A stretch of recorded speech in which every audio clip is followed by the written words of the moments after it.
সিরাজগঞ্জের শাহজাদপুরে 7 সাংবাদিকের উপর হামলার ঘটনায় 3 আসামিকে গ্রেফতার করেছে পুলিশ। পরে আদালতের মাধ্যমে তাদের জেল হাজতে প্রেরণ করা হয়েছে।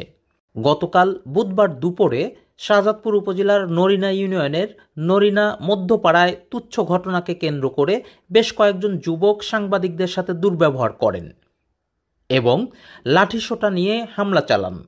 এ ঘটনায় শাহজাদপুর সাংবাদিক ফোরামের সভাপতি রাজীব আহমেদ রাসেল সহ 7 জন সাংবাদিক আহত হন।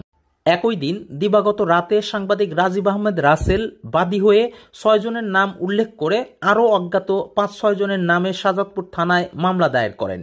রাতেই শাহজাদপুর থানা পুলিশ অভিযান চালিয়ে 1 নম্বর আসামি রবিউল, 2 নম্বর আসামি আমির হোসেন ও 3 নম্বর আসামি ইমরানকে গ্রেফতার করে।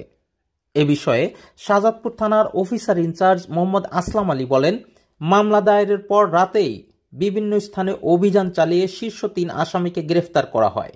তিনি আরও জানান, বাকি আসামিদেরও গ্রেফতারের চেষ্টা অব্যাহত রয়েছে। তাহসিন নুরি খোকন, TNK নিউজ। হ্যাঁ